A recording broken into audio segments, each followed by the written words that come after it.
Listening test. You will hear a number of different recordings and you will have to answer questions on what you hear. You will have time to read the instructions and questions and you will be given time to check your work. All the recordings will be played once only. The test is in 4 parts. Now turn to part 1. You will hear a conversation between a student and a woman. First, you have some time to look at questions 1 to 10.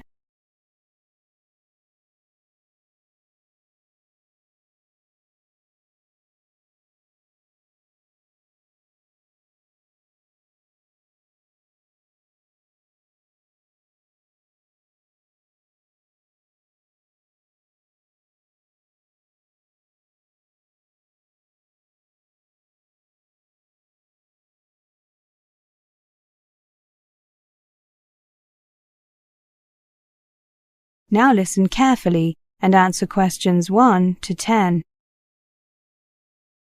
Good afternoon. I'm considering applying to your university and would like to ask you some questions. Of course, take a seat. Which course are you thinking of applying for? Southeast Asian Studies. I see. Do you have a copy of the university prospectus? Yes, I do. I downloaded it. So, you know that it's a 4-year course, including 1 year living and working in the region? Yes, the A-level entrance requirement is BCC, right? Yes, but on average our students have 3 Bs. Are there any restrictions on the subjects that I take at A-level? No, but we find that students studying politics, economics, history, geography or languages tend to find their first year easier. A background in at least 2 or 3 of those subjects is advantageous. I see. I'm not studying politics or languages, but I am taking the other 3 at A-level. Are languages an important part of the course? You see, I'm not very good at them. Languages are not a compulsory part of the course. They're optional each year. However, because students spend a year abroad, we strongly recommend that students take one for at least a year beforehand. However, there is a language lab that students are free to use during the day, regardless of the subjects they're taking. Which languages are offered? We have 5 on offer: Vietnamese, Burmese, Thai, Indonesian and Tagalog. They can be taken in the 1st, 2nd and 4th years. During the 3rd year, students are expected to learn the basics of the language spoken wherever they are spending their year abroad. I see. Can I spend my year abroad in any country in the region I choose? Yes, as long as you can satisfy your tutors that it will benefit your studies. This year, most students have gone to Vietnam, Thailand or the Philippines. Fewer have gone to Indonesia, Burma, Malaysia, Laos or Cambodia. None went to Singapore or Brunei. What do students generally do during their year abroad? The vast majority help on aid projects, especially helping with water supply and sanitation in rural areas. Others get involved in teaching English or in business, particularly the logistics side of things. A small minority get jobs translating or checking translations. That's quite well paid, but your language skills have to be up to scratch. Good. I was attracted by the idea of teaching English or doing aid work. Very often it's possible to do both. That way you can also develop a wider range of skills. Thank you for your help. Can I just check the optional courses for year 1? The only choice in year 1 is a language or a project where the student creates a portfolio of background information on the countries of the region. Actually, many students do both, since they find the project contributes to their general understanding of the region, and the languages are obviously useful in preparation for going abroad. However, students are only assessed on either the language or the project, and are free to choose which one. Got it. And could you tell me about the scholarships that are available from the department? It says in the prospectus that there are some in addition to the ones offered by the university. Sure. Actually, I've printed out a list. Here you are. Nothing is available for first-year students, but thereafter scholarships are awarded for high overall grades and also for linguistic skills. there is a smaller discretionary award for non-academic contributions. Well, thank you very much for your help. That is the end of section 1. You now have half a minute to check your answers.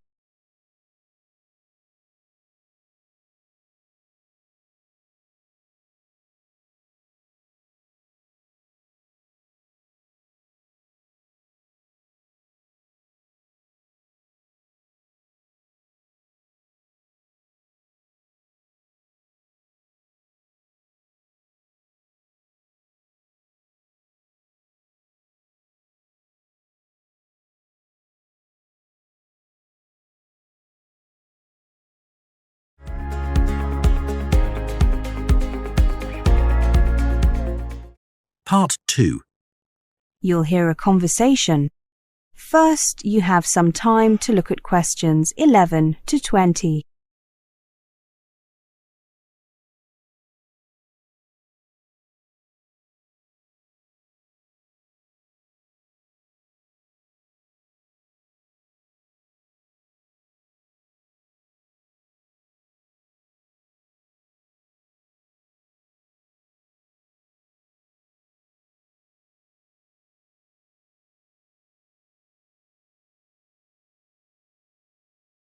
Now listen carefully and answer questions 11 to 20. Welcome to our program on Indian youth. Are young Indians different from their elders? Smarter, lazier, less obedient? We have invited an Indian sociologist, Mr. Singh, to share his views with us. Mr. Singh, many Indians complain that the new generation of Indians is too westernized and has lost touch with its culture. What's your opinion on that? Whenever a country modernizes, there is speculation that the new generation will be dramatically different from those that preceded it, in particular more westernized. Much of that speculation is based on superficial observations regarding rock music and the like. However, most studies show that new generations retain much, though not all, of the core values of their culture. Cultures change very slowly. What is changing quickly is the environment in which they live, their living standards, opportunities for advancement, and self-fulfillment. Young Indians certainly have more opportunities today. Where does your information come from? I have 2 children in their early 20s. I see their generation at close quarters. I often travel to both rural and urban places in India, and I see the young people there. The current generation has, by and large, rejected politics as a primary concern. They have grown up with a TV and a telephone, either at home or in the vicinity. They have watched MTV, but they still go to the temple. And most of them seriously believe that God exists. Regarding the opportunities that Mr. Singh mentioned, for the first time, it is acceptable in India for a kid to say that he or she wants to be an actor, a singer, a fashion designer, a writer, a cricket player as a profession, without parents losing sleep. It also means that they have many choices of role model. When I look at young people around me, I see more hope than helplessness. Mr. Singh, what is the main advantage that young people in India have? The biggest advantage the youth of India have is mobility. It is very easy for them to move about the country and follow opportunities. An edge the Chinese youth, for example, do not currently have. Also, young Indians are quickly adapting to new technologies, and English is now being more widely accepted and spoken than ever before. India's youth have a very unique advantage, a combination of mobility, language, and knowledge of technology. Add to that a country that has an entrepreneurial spirit and a very clear intent to adapt to Western culture. Are there any problems as far as you can see? I think that the biggest overall problem is with infrastructure. But as far as things that directly affect the younger generation are concerned, I think that the main problem is that parents from the growing middle class are pushing their children ever harder at academic activities. They believe this is the only way to stand out and survive in a system which is cutthroat because of the exploding population and as education becomes more and more accessible to the masses. However, many parents are granting their children more choice, particularly in the area of choosing their own careers. The youth of today are definitely more aware of the choices available to them. Do you think that competition is a problem? Not at all. It leads to creativity. The younger generation is more creative. Competition ensures that creativity is likely to be the best way to get ahead.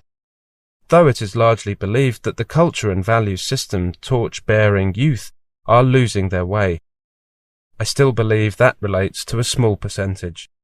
The combination of the Indian value system and the Western approach is a winning one, and if the Indian youth can manage to achieve the right balance, global organizations will want their skills. Mr. Singh, you sound very confident. I am. Every generation will experience change. This will be more dramatic, especially in the context of development. Simply put, young Indians are more aware about the world they live in. They are more materialistic. They are consumers in the true sense. They are exposed to satellite TV, the internet, freer access to social interaction and mobility. They are global citizens. Adoption of styles and fashion from anywhere, particularly America, is quick.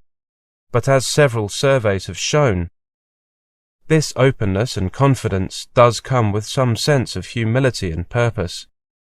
I feel confident that they can dream and achieve. My generation could only dream. That is the end of section 2. You now have half a minute to check your answers.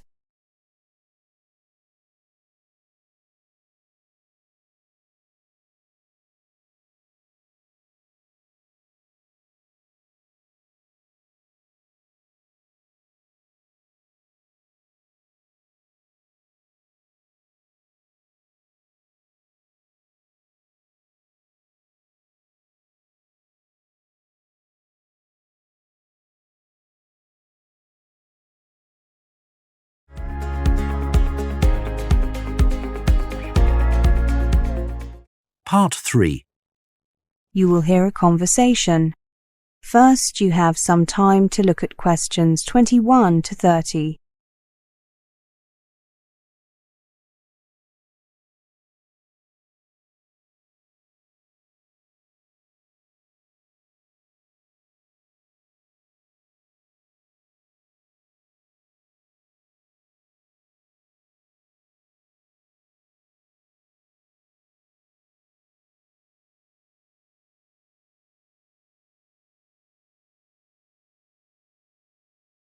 Now listen carefully and answer questions 21 to 30. Welcome back to the new term, Martin and Amanda. I hope you've had a good break and that you're looking forward to writing your dissertations.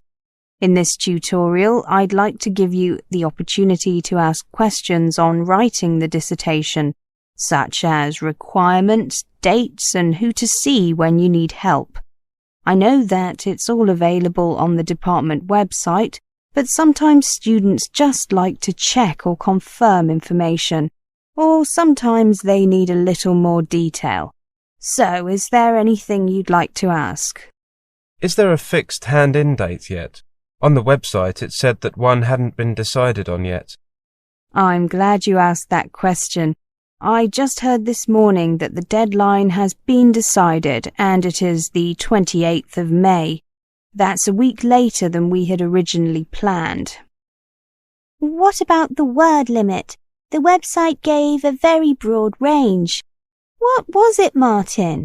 10,000 to 20,000 words? I believe so, Amanda. Well, I believe that was a typing error. It should be 10 to 12,000 words, but feel free to write a little more if you need to.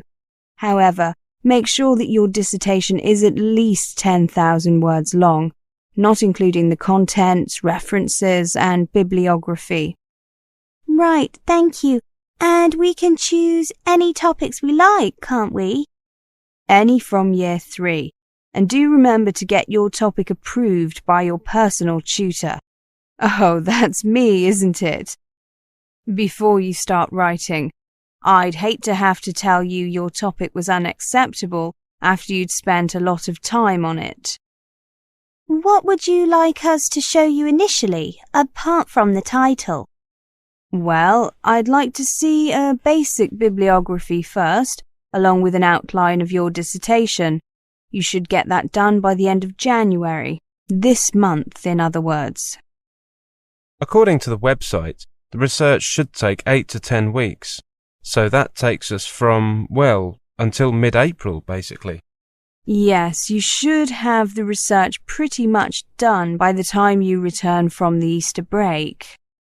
It seems like a reasonable amount of time, but I bet it disappears fast. It certainly does. You'll probably find that you need to do some extra research during the second half of April. Ideally, you'd be writing then, but very few students get all the information they need, and the personal tutors almost always need to make some further suggestions.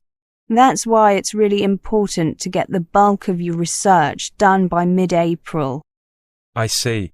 If we get into trouble, or can see that we're going to get into trouble with our research, we should obviously contact you ASAP. Absolutely. Do you think that we should look at what other students have done in the past in order to get a better idea of what to do and what to write?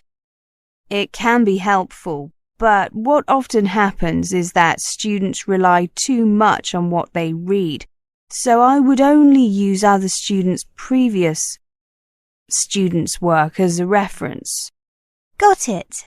I know that we have the research guide to help us, but are there any other books or sources that you would recommend? I mean, to help us with planning a dissertation and the organisation and so on. Yes, I wanted to ask you that too. There are several available from the library. I wouldn't bother buying any. My personal favourite is Dissertations in You by Roger Klein. Another good one is Mastering Your Dissertation by Helen Blondell. There's a book about research techniques. What's it called? It's something simple like Research Techniques for Dissertations. The author is Helen Trailforth. Oh, I know. It's called Dissertation Research Techniques. Very good book. There's more than one copy of each of those in the library.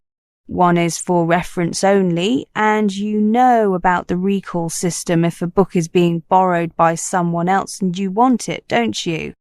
Yes. Good, very good. Anything else? Well, now that you've mentioned research techniques, I've got a question. Questionnaires. A good idea, Professor.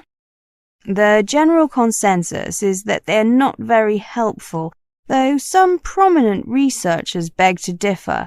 Clear them with me first if you decide to go ahead and use them.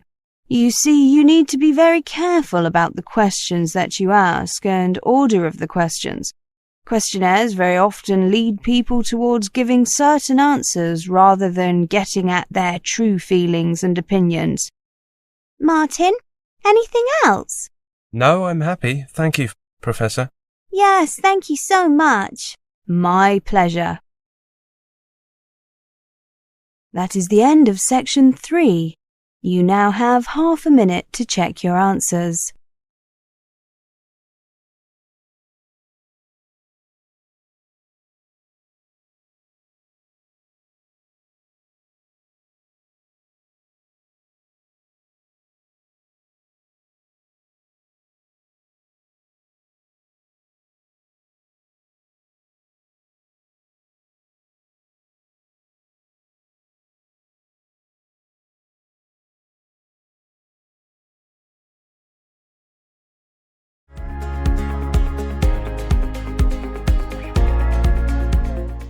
Part 4. You will hear a monologue. First, you have some time to look at questions 31 to 40.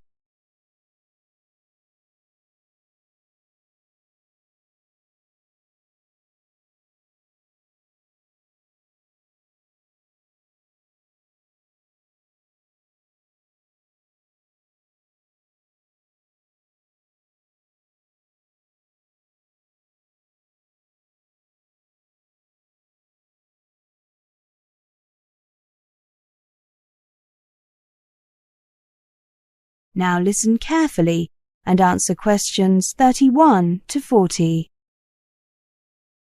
Have you ever wondered where your recyclables end up after they get picked up from the curb? After you've left them at a recycling drop-off centre, or when your hauler has come to empty your recycling dumpster? Well, this presentation will tell you. The story begins when a resident places their materials out for recycling in a special bin, brings their recyclables to one of the recycling drop-off centres, or when a business puts their used materials in their recycling dumpster. It is very important that residents and employees properly prepare their recyclables for collection. Improper preparation of materials, for example not removing container lids or including the wrong type of material, causes contamination. Although some contamination is to be expected and is removed during the sorting process at the processing facility, processors may not accept materials that are heavily contaminated, and these will be disposed of. After materials are put out for recycling, the recycling truck comes to pick them up. Recyclables brought to the drop-off centres should be placed in the appropriate bins.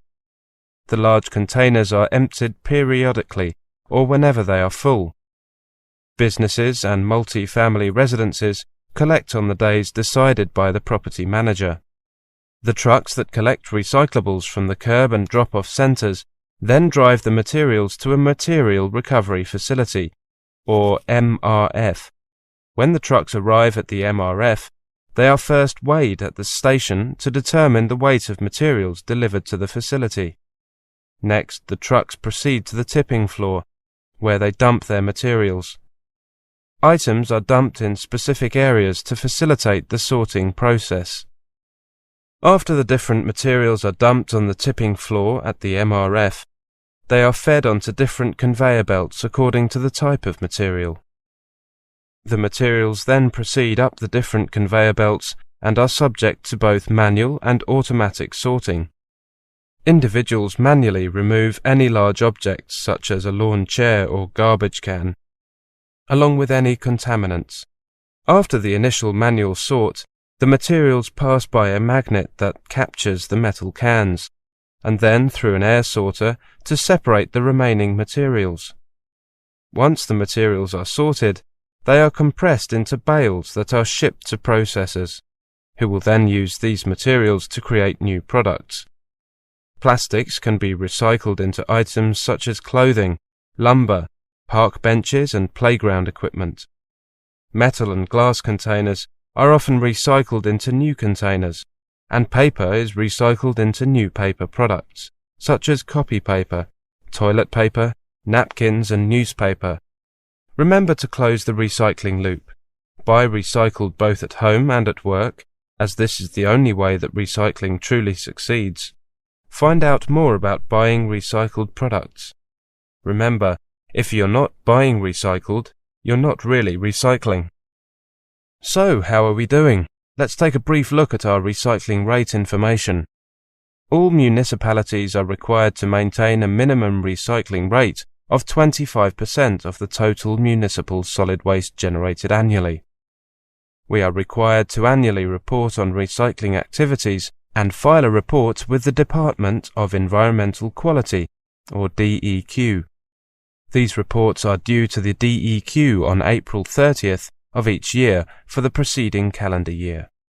Based on information received to date, last year we reported a recycling rate of 33.9%, 2.8% higher than the previous year. Paper recycling was up 36%, as was the recycling of bottles and cans. Our target is a recycling rate of over 50% by 2014. That is the end of part 4. You now have half a minute to check your answers.